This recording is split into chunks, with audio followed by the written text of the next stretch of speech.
What is femininity? స్త్రీత్వం అంటే ఏంటి? స్త్రీత్వం అంటే నా శరీరం కొలతల, స్త్రీత్వం అంటే నాకు ప్రకృతి నిర్ధారించిందండి. నా శరీరంలో గర్భాశయం ఉంది, పిల్లల్ని అందమైన ఆరోగ్యకరమైన ఇవ్వగలిగే శక్తి, వాళ్ళని రోగనిరోధక శక్తి ఇవ్వడానికి నా స్తనాల్లో పాలున్నాయి. ఇది నాకు స్త్రీయత్వం ఇచ్చింది. వాళ్ళని పెంచి పోషించి ఏదన్నా సమర్థత కలిగిన వాళ్ళుగా తీర్చిదిద్దే బాధ్యతని ప్రకృతి నాకు ఇచ్చింది. కరెక్ట్. ఇది నా స్త్రీయత్వం. Why the bloody hell should I prove it in front of you, in front of cameras, in front of judges, in front of sponsors? Exactly. ఇది ఒక భాగం. రెండో భాగం ఏంటంటే, ఇవాళ నేను పేపర్లో వీళ్ళందరూ అంటే బహుశా మహిళా సంఘాలు గోలగోలు చేసి అందరూ గవర్నమెంట్లు మీరింత స్పాన్సరింగ్ అవసరమా అని తిడుతున్నారు కదా. అందరూ ఆడవాళ్ళు నేరుగా తిడుతున్నారు, వాళ్ళల్లో తిడుతున్నారు. కాబట్టి ఇప్పుడు సమర్థించుకోవడం ఎలాగా అని ఆలోచించి ఇవాళ ఇంటర్వ్యూలు వచ్చినాయి పేపర్లో. ఒక్కొక్కళ్ళు వాళ్ళు జెనిటల్ మ్యూటిలేషన్ దగ్గర నుంచి rape, child abuse, early marriages, అన్ని రకాల సమస్యలకి, మిసోజినీ, మేల్ షావనిజం, మేల్ డామినేషన్, వీటన్నిటికీ గురయ్యి వచ్చారు. It's a fact of life. Correct. ఆడవాళ్ళ జీవితాల మీద దాడి జరుగుతుంది, ఆడవాళ్ళని అసమానంగా చూస్తున్నారు. ఈ జెండర్ వివక్షత అనేది ప్రపంచవ్యాప్తంగా ఉంది, నో డౌట్ అబౌట్ ఇట్. ఈ అసమానత ఉండడం వల్లే ఆడవాళ్ళ మీద హింస పెరుగుతుంది. You experienced it. ఈ ప్రపంచంలో ఉండే 1 బిలియన్ 100 కోట్ల మంది స్త్రీలలో 150 కోట్ల స్త్రీలు ఎవరైతే వాళ్ళ నిత్య జీవితంలో దీన్ని అనుభవిస్తున్నారో వాళ్ళల్లో నువ్వు కూడా ఒక భాగం. అవును. ఓకే, నువ్వేమంటున్నావు? నేను దాన్ని అనుభవించాను గనక దాని మీద నేను పోట్లాడడం కోసం దీంట్లోకి వచ్చాను. ఇది ఎట్లా ఉందంటే మీరే బుర్రగొక్కునట్టు. అంటే ఇది ఎట్లా ఉంది అంటే నేను ఆశ్చర్యపోయాను చదివి. అరే వీళ్ళందరూ బాధితులు, సర్వైవర్స్. నాకు చాలా జాలేసింది వాళ్ళని చూస్తే. మీరు ధైర్యంగా నిలబడ్డందుకు నేను సంతోషించాను. మీరు దాని గురించి మాట్లాడగలిగిన ధైర్యం తెచ్చుకున్నందుకు అంతకంటే ఎక్కువగా మేము సంతోషించాం. ఎందుకంటే మాట్లాడండి, మీరేం తప్పు చేయలేదు వీటి మీద అని మేము చెప్తున్నాం. మేము చాలా హ్యాపీ మీరు ఎక్స్ప్రెస్ చేసినందుకు. కానీ దీన్ని పరిష్కారం చేయడానికి మీరు ఎంచుకున్న మార్గం ఏంటి? మార్గం ఏంటంటే, ఏ పురుషాధిక్యత అయితే, ఏ మేల్ గేజ్ అయితే మీ మీద ఈ అత్యాచారానికి పాల్పడిందో అదే మేల్ గేజ్కి ఒక డిఫరెంట్ ఫామ్లో మీరు మళ్ళీ బాధితులుగా మారి దాని మీద యుద్ధం చేస్తాం అంటున్నారు. మీకు అసలు అర్థం కాలేదా? కాన్సెప్ట్ అర్థం కాలేదు. మీరు దేనికి బాధితులనే విషయం మీకు అసలు అర్థమైందా? ఎవరో ఒకళ్ళు వ్యక్తులుగా చేసింది, ఆ వ్యక్తిగా చేసిన దానికి నేరం, శిక్ష అదంతా వేరే భాగం.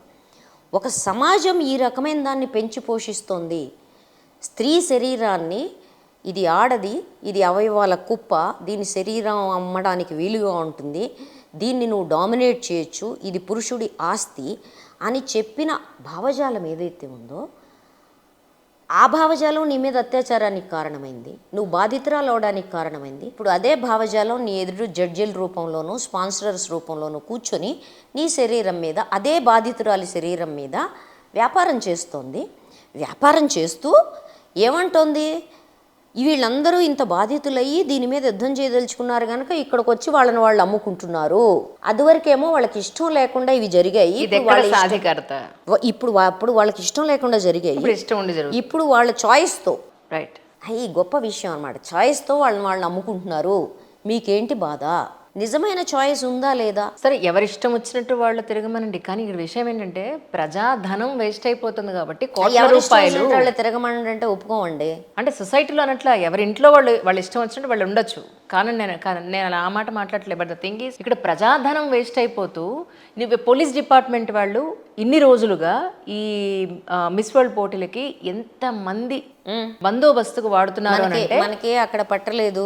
పెహల్గాం ఉగ్రదాడి పట్టలేదు, యుద్ధానికి వెళ్ళొచ్చాం పట్టలేదు, సీజ్ ఫైర్ జరిగింది పట్టలేదు.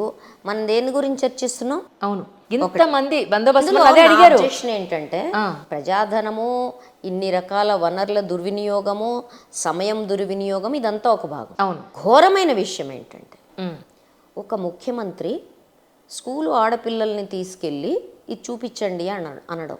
దేని గురించి చూపించాలండి? అంటే వీళ్ళు ఆడపిల్లలు ఏ విషయంలో గొప్ప వ్యక్తులని వీళ్ళని అదే చూపించాలి? అంటే మీరేం చెప్తున్నారు? ఆడపిల్లలందరూ చదువులు మానేసి వాళ్ళ బుర్ర పెంచుకోవడం మానేసి వాళ్ళ జిజ్ఞాస పెంచుకోవడం మానేసి ఏం చేయాలి? శరీరాన్ని పెంచుకోవడం మొదలు పెట్టాలి. అదేనా చెప్పేది? ఒక ముఖ్యమంత్రి ఈ రాష్ట్రపు ఆడపిల్లలకి ఇచ్చే సందేశం అదేనా? దారుణం. నాకు ఇంకొకటి బాధ ఏమనిపించింది అంటే తెలంగాణ ఆడపడుచుల చేత వాళ్ళ కాళ్ళు కడిగించుంటే హారతి ఇచ్చినా బానే ఉండేదేమో. కాళ్ళు కడిగించడం ఏమిటండి? ఈ నీ బాంచన్ నీ కాళ్ళు ముక్త అదే అనేది మరి ఏమన్నట్టు? ఈ వీళ్ళు ఏ దొరల విషయంలో పాలన గొప్పలు? కదా. వీళ్ళు ఏ విషయంలో గొప్పవాళ్ళు వీళ్ళంతా? కాదండి, మనందరం వెనకాల దలుచుకున్నాం కదా. దొరల పాలన కాలంలో నీ బాంచన్ నీ కాలు మొక్త నీ కాలు గడుగుతా అనేది కదా. ఆ సంస్కృతి తేవాలని కోరుకుంటున్నారు. పరిపాలనలో ఉన్న దొరలు ఆ సంస్కృతి తిరిగి రావాలని కోరుకుంటున్నారు. మీకు కాళ్ళు కడగడం అంత ఇష్టంగా ఉంటే మీరు కడగాల్సింది, వాళ్ళ కాళ్ళు పట్టుకోవాల్సింది. ఒక టీచర్నో, సైంటిస్ట్నో, ఆస్ట్రోనాట్నో ఇలా ఎవరినైనా గొప్పవాళ్ళని చూపించి ఇలా అవ్వండి వీళ్ళలా అవ్వంటే ఒక అర్థం ఉంది. కానీ వీళ్ళు ఏ విషయంలో ఏం సాధించేశారనేది నాకు అర్థం కాల. అది మీరు ఇంటర్వ్యూ నెక్స్ట్ టైం సీఎం గారితో తీసుకోండి. ఇంకొక విషయం ఏంటంటే దీంట్లో ఉండే పెద్ద భ్రమ కల్పించింది ఏంటంటే ఫర్ ద పాస్ట్ 70 years ఇది ఇవాల్వ్ అవుతూ వచ్చింది. ఈ ఇవాల్వ్ అవుతూ వచ్చిన దాంట్లో వీళ్ళు కనిపించిన మెస్ ఏంటంటే నువ్వు అందంగా కనపడమే ఆరోగ్యం, ఆరోగ్యంగా ఉండడం అందం అనేవాళ్ళం మనం. అవును, ఆరోగ్యమే అందం కాదు. ఇప్పుడు రూల్ రివర్స్ అయింది. నువ్వు అందంగా టిప్ టాప్గా పైన కనపడితే అది బయటికి కనిపించేది కదా, లోపల ఏం జరుగుతుందో ఎవరికి తెలుసు? చచ్చిపో. దీని ప్రకారం బులిమియా, వాంతులు, మన్ను, మశానం, ఇప్పుడు ఇవన్నీ ఇవే కదా, డిప్రెషన్స్, వీటన్నిటితో నువ్వు చచ్చిపో. కానీ బయటికి మాత్రం అందంగా కనపడి ఇదే ఆరోగ్యం. ఒక భాగం.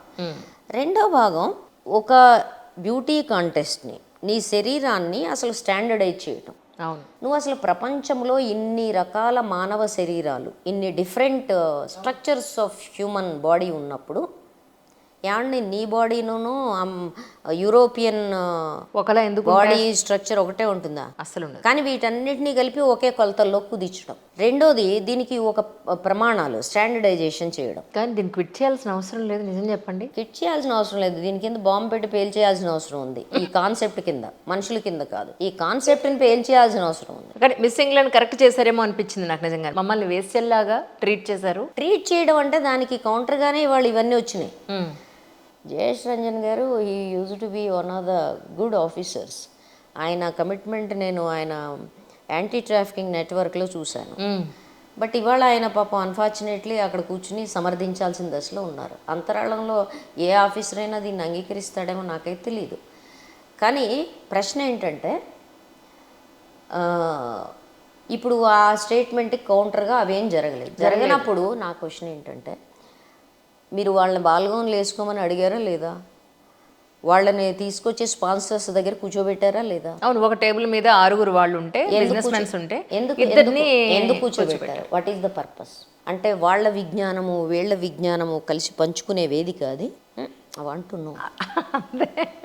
అవును, అందులో పైగా ఓపెన్ గా it's cool evening, you can mingle with anyone, ఇలాంటివన్నీ స్లోగన్స్ అక్కడ వచ్చాయని చెప్పని. మామూలుగా మీరు నేను రోడ్డు మీదకి వెళ్తేనే ఈ తోడేళ్ళు కళ్ళు ఎట్లా ఉంటాయో మనందరికీ తెలుసు. అవును, అవును. మరి ఇప్పుడు అక్కడ కూర్చోబెట్టి ఎదురుగా అంటే ఆమె పాపం ఏం చేయాలో ఆమెకు అర్థం. ఇట్స్ నాట్ ప్రతి ఆడదానికి తెలుసండి. ఎదుటి కూర్చున్న మగవాడు తను ఏ దృష్టితో చూస్తున్నాడో ప్రతి ఆడదానికి తెలుసు. Absolutely correct. వాడు నీ కేసు చూసాడు కానీ నీకెట్లా తెలిసింది అంటే కడవటి గంటి కుటుంబరావు గారిని అడగండి. ఎగ్జాక్ట్లీ. ఆయన ఒక వాక్యం రాశాడు అద్భుతంగా. ఏ మగవాడు తను ఎట్లా ట్రీట్ చేస్తున్నాడో ప్రతి ఆడదికి అర్థమవుతుంది, ఏ చూపుతో చూస్తున్నాడో అని చెప్తాడు. కరెక్ట్, కరెక్ట్ అండి, అబ్సల్యూట్లీ కరెక్ట్. ఆడది పిచ్చిదైతే తప్ప అంటాడు. అంటే ఇంట్యూషన్ అని ఒకటి ఉంటుందా? సో ఆమె చెప్పింది ఎక్కడండి నిరూపణ అంటే, ఇప్పుడు మీరు ఉద్యోగంలో ఉన్నారు ఒక ఛానల్లో, నేనేమండి ఇక్కడ హెరాస్మెంట్ ఉందా అంటే మీరు టప్పని లేదండి అని చెప్తారు. బ్యూటీ కాంటెస్ట్లో ఇంకా మిగిలిన వాళ్ళు ఎవరైతే ఉన్నారో ఆమె వదిలేసుకొని పోదలుచుకుంది కనుక ఇక నేను తట్టుకోలేను, it's last on the camels back అన్నది కనుక బయటికి పోయి చెప్పేసింది, కక్కేసింది. ఇలా కక్కేసిన వాళ్ళు ఈమె మొదటిది కాదు, ఈమె చివరిది కాదు, చాలామంది ఇంతకు ముందు కూడా ఉన్నారు. తర్వాత వెళ్ళిపోయింది కాబట్టి నువ్వు ఇవాళ మిగిలిన వాళ్ళని అడిగామండి ఏమని వాడు చెప్తారా? ఎవరు చెప్తారు? దాని మీద సస్టైన్ అవ్వాల్సిన వాళ్ళు ఉంటే ఎందుకు మాట్లాడతారు? ఇప్పుడు మీటూ కూడా వాళ్ళకి అవకాశాలు వచ్చినన్ని రోజులు, లేదా వీళ్ళకి ఇష్టమై వెళ్ళిన రోజులు అప్పుడేం లేదు. అవకాశాలు రానప్పుడు, వీళ్ళకి ఇష్టం లేనప్పుడోనే కదా విషయం బయటకు ఇష్టం వస్తుంది. లేనప్పుడు కూడా కాదు, అది మీటూలో వచ్చింది. See there is one thing, నేను I deal with sexual harassment at work. ఆయన మీ మధ్య మ్యూచువల్ రిలేషన్ ఉండొచ్చు, ఆఫ్టర్ యూ సే నో, నిన్ను నో చెప్పిన తర్వాత కూడా based on the previous relationship ఆ వ్యక్తి పర్సూ చేస్తే దట్ బికమ్స్ హెరాస్మెంట్. కరెక్ట్. కాబట్టి ఈ ఈ ఈ మైనర్ ఫైన్ పాయింట్స్ మీరు దాంట్లోకి రాకుండా గుండుగుత్తగా ఒకప్పుడు రిలేషన్ ఉందండి తర్వాత ఏమో కంప్లైంట్ చేసిందండి అనడం కూడా కుదరదు. Okay, correct. So there is a finer line correct దాని మధ్యలో. సో ఇక్కడ నా మెయిన్ అబ్జెక్షన్ దీనికి సంబంధించి ఏంటంటే, మీ ఈ శరీరాల్ని వ్యక్తిత్వానికి, చాయిస్ ఆఫ్ లైఫ్కి, మీ ఎంపవర్మెంట్కి, ఎంటర్ప్రెనర్షిప్కి ప్రత్యామ్నాయంగా వాడడం అనేది నా అబ్జెక్షన్. అవును, దారుణం, భయంకరమైన అబ్జెక్షన్. అవును. నువ్వు ఇమేజ్ని అది సృష్టిస్తున్నావు. ఇప్పుడు అది జాలనట్టు ఇప్పుడు ఈ సర్వైవర్ ఇమేజ్ని కూడా ముందుకు తీసుకొచ్చి పెట్టావు. It is quite dangerous. ప్రపంచంలో సగభాగం శ్రామిక శక్తి మహిళలు, ఉత్పత్తిలో, టెక్నాలజీలో, మేధస్సులో అంగలు వేసుకుంటూ ముందుకు కొనసాగాల్సిన మోడర్న్ టైమ్స్లో నువ్వు వాళ్ళ శరీరాల్ని ఒక మేల్ గేజ్ ముందు నిలబెట్టి, మగవాడి దృష్టి ముందు నిలబెట్టి శరీరపు కొలతలుగా మార్చేయడం అంటే, నవోమి క్విన్ ఏమంటుందంటే, ఆమె she wrote a beautiful book beauty myth అని. ఆమె ఏమంటుందంటే, beauty business is nothing but porn అంటుంది. పార్న్ అంటే ఏంటి? అశ్లీల బూతు చిత్రమే కదా, ఇష్టం లేకుండా జరిగే ఒక బూతు చిత్రమే కదా. కాబట్టి ఈ మొత్తం వ్యవహారం బూతు చిత్రం అని ఆమె ఒక పుస్తకం రాస్తుంది. అట్లాగే దీని మీద చాలా అధ్యయనాలు వచ్చాయి. దీనివల్ల వచ్చే తేడాలేంటి? మన ఆడపిల్లలు రేపు సీఎం గారి ప్రవచనాలు వినేసి వాళ్ళని తయారు చేసుకునే ఎండ్ ప్రొడక్ట్స్ కింద వాళ్ళు తయారు చేసుకోవటంలో శరీరాలని మలుచుకుంటారు. Okay, then you fail. ఒక హైదరాబాద్ కంటెక్స్ట్లోనో, ఒక ఇండియా కంటెక్స్ట్లోనో, then somewhere else you fail. Then what? అవును, యువర్ లుక్స్ ఫేడ్, నీ రూపం వెలిసిపోతుంది. Then what? 30 ఏళ్ల తర్వాత అందం దేనికి పనికి వస్తుందండి? చెప్పండి అసలు. అది అందం అయితే అదో ప్రశ్న. అవును అవును అవును. ఈ లోపల వీళ్ళకి తినకుండా ఉంటారు కాబట్టి అన్ని రకాల ఇన్ఫెక్షన్స్ ఆటోమేటిక్గా హెల్త్. Then what? నువ్వు దేన్ని నిర్మిస్తున్నావు? అవును, నువ్వు దేన్ని నిర్మిస్తున్నావు అక్కడ? ఒకటి.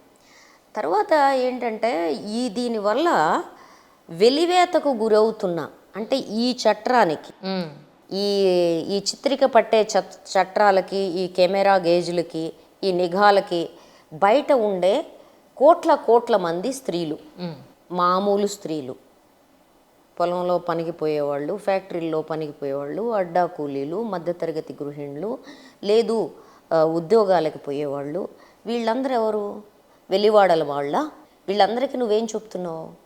మీ చేతులతో మీరు నిర్మించే ఈ ప్రపంచం, మీ భుజాల మీద ఉత్పత్తి చేయడం ద్వారా మీరు మోసే ఈ ప్రపంచం, దీన్నంతా వదిలేయండి, మీ శరీరాలని మీరు ఇలా చిత్రికి పట్టుకోండి అని చెప్తున్నావా? అప్పుడు నీకేమవుతుంది? అవును, ఏదో షోలేలో డైలాగ్ ఉంటుంది, తేరా క్యా హోగా కాలియా అని. అప్పుడు తేరా క్యా హోగా కాలియా, మేమందరం ఉత్పత్తి చేయడం మానేసి బ్యూటీ ప్రొడక్ట్స్లో పడితే తేరా క్యా హోగా ప్రభుత్వమా అని అడగాలి మేము. అవును. మా ఉద్యోగం, మేము ఇప్పుడు 60% తెలంగాణలో ఆడవాళ్ళు పొలాల్లో. మరి మీ 60% మేము పొలాల్లో పనిచేసేవాళ్ళం, మేము నల్లగా ఉంటాం, రఫ్గా ఉంటాం, గాలులు, ఎండలు, చలిల వల్ల అందంగా లేనట్ట ఇప్పుడు? లేనట్టేగా మరి. ఇప్పుడు ఉంటాము, లేకుండా ఉంటాము. మేము కూడా సడన్గా ఈ ప్రవచనం వలన, ప్రభుత్వం యొక్క ప్రవచనం వల్ల, ఇది అంతా సాధికారత కాదు, మేము సాధికార మహిళలం అవుతాము, అందుకని ఈ మంది మానేస్తాము అన్నామనుకో, ఇదొక భాగం. మా చర్మాల మీద పనిచేయడం, దీనికి పెట్టాల్సిన పెట్టుబడి ఒక భాగం, పూతలు కోతలు అన్నీ. అది కాకుండా ప్రొడక్షన్లో వీళ్ళు పాత్ర 60% మినహాయింపబడితే అప్పుడు ఏం చేస్తారు ప్రభుత్వాలు? 2, మేము ఇంట్లో కూర్చుంటే సంసారాలు నడుస్తాయా?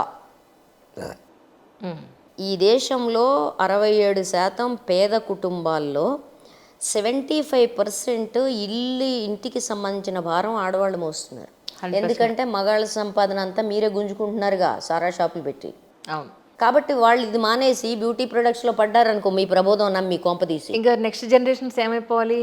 అంటే ఉత్పత్తిలో ఆడవాళ్ళు అవసరం లేదనుకుంటున్నారా ప్రభుత్వాలు? I want to ask. Yeah, అంటే మా తెలివితేటలు, మా మెదడు 1350 గ్రాములు ఉంది అది అక్కడ. 10,000 కంప్యూటర్లకు సమానమైన మా మెదడు, పని చేయగలిగిన మా చేతులు, ఈ చేతులన్నీ నాజూగ్గా ఉండాలి తప్ప బలంగా ఉండడం కుదరదు. అంటే బలంగా ఆడవాళ్ళ చేతులు బలంగా, ఆడవాళ్ళు బలంగా ఉండటం పట్ల వీళ్ళకి చచ్చేట్టు భయం ఈ మగ ప్రపంచానికి. అందుకని ఎంత నాజుగ్గా పుల్లల్లాగా తామర తోడుల్లా తయారు చేసి ఇరిచేద్దామని ఆలోచన. అవును, ఈ మొత్తం అదే కదా ఈ వ్యవహారం అంతా. True true. ఆవిడ ఇంకో మాట ఉందండి, అద్భుతమైన మాట ఉంది మ్యాగీ గారు, మిల్ల మ్యాగీ. మేము బస్సుల్లో పెద్ద పెద్ద కారుల్లో 7 స్టార్ హోటల్స్కి వెళ్ళి మేము భోజనాలు చేస్తూ ఉంటే ఇండియాలో నేను పావర్టీని చూశాను, అడుక్కునే వాళ్ళు అతి దారుణమైన పావర్టీని నేను చూశానని చెప్పి కన్నీళ్ళు పెట్టుకుంటూ ఆవిడ సన్ అనే ఒక టీవీకో పేపర్కో, టీవీకి ఐ థింక్ సో, ఇచ్చిన ఇంటర్వ్యూలో ఆవిడ చాలా క్లియర్గా చెప్పారు. భారతదేశ దరిద్రం ఏమన్నా దాచేస్తే దాగుతుందా? ఈ దాచేస్తే దాగడానికి ఎందుకు ప్రభుత్వమే ఒప్పుకుంది కదండి. మన రాజకీయాలు 80 కోట్ల జనాభాకి నువ్వు ఫ్రీ రేషన్ ఇస్తున్నావంటే దరిద్రం ఉన్నట్ట లేనట్ట? అబ్సల్యూట్లీ ఉన్నట్టే. ఇప్పుడు ఆడవాళ్ళందరికీ పెన్షన్ ఇస్తున్నాను, ఎందుకు ఇస్తున్నారు రేవంత్ రెడ్డి గారు? జీడిపి పెరిగింది, దేశం జీడిపి పెరిగిందని ఎలా చెప్పుకుంటారు? పక్కన జీడిపి పెరిగిందని మాట్లాడతారు, ఇంకో పక్కన ఫ్రీగా ఫుడ్. జీడిపి పెరిగింది, అంబానీలు ఆ కార్పొరేట్ల వలన జీడిపి పెరిగిందండి. భారతదేశంలో జీడిపి పెరుగుదల లేకపోతే సెన్సెక్స్ పెరుగుదల వల్ల మామూలు జనానికి ఒరిగేది ఏమీ లేదు. కరెక్ట్. మనం మాట్లాడాల్సింది ఏంటంటే, ప్రశ్న ఏంటంటే, మీరే ఒప్పుకున్న లెక్కలండి. లేకపోతే మీరు వెల్ఫేర్ స్కీమ్స్, పెన్షన్ స్కీమ్స్ ఎందుకు పెడుతున్నారు? మీరు ఒప్పుకున్న దాన్నే ఆమె చెప్పింది. ఈ దేశం ఆకలి సూచికలో ఎక్కడుంది? ప్రపంచ హంగర్ ఇండెక్స్లో ఎక్కడ ఉంది ఇది? గ్లోబల్ హంగర్ ఇండెక్స్లో మన స్థానం ఏంటి? పాకిస్తాన్ కంటే కింద 111. సిగ్గుండాలి మాట్లాడే వాళ్ళకి. పాకిస్తాన్ 98. అయ్యా, దారుణం కదా అసలు. బంగ్లాదేశ్ 92.